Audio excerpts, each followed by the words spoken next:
Hello friends, Arjun இங்கே master. So ஃபோட்டோவில் பார்த்துருக்க தம்பி பார்த்தீங்கன்னா 2 வருஷம் வந்து நீட் எக்ஸாம் ட்ரை பண்ணிட்டு அது கிடைக்காத மன அழுத்தத்தில் சூசைட் பண்ணி இறந்துருக்கிறான். ஸோ இதில் நான் சொல்ல வேண்டிய விஷயம் இதுதான், எம்பிபிஎஸ் மட்டும் மருத்துவத்துறை கிடையாது. அதை தாண்டி சித்தா இருக்குது, ஆயுர்வேதா இருக்குது, அப்புறம் யுனானி இருக்குது, இப்படி நிறைய செக்டர் இருக்குது. இதில் ஹோமியோபதி அண்டு பிஎன்ஒஎஸ் இது ரெண்டுக்கும் பார்த்தீங்கன்னா நீட் எக்ஸாம் கிடையாது. நீங்கள் ப்ளஸ் டூவில் வந்து 50% மார்க் எடுத்திருந்தாலே இந்த ஹோமியோபதி அண்ட் பிஎன்ஒஎஸ் வந்து படிக்கலாம்.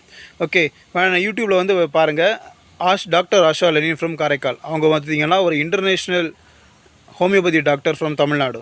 நிறைய கேசஸ் எல்லாம் அவங்க சரி பண்ணி அதில் உள்ள விளக்கமும் நீட்டாக கொடுத்துருப்பாங்க.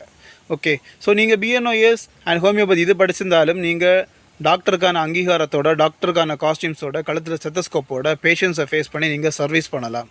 சரி, ஓகே, இதெல்லாம் வேண்டாம். இதெல்லாம் தவிர இன்னும் இதுக்கு மேலே போனோன்னா ஆல்டர்னேட் மெடிசன் நீங்கள் ட்ரை பண்ணலாம். இதில் வந்து பார்த்தீங்கன்னா அக்குபஞ்சர் இருக்குது. அக்குபஞ்சரில் எம்டி வர போனீங்கன்னா அதிலே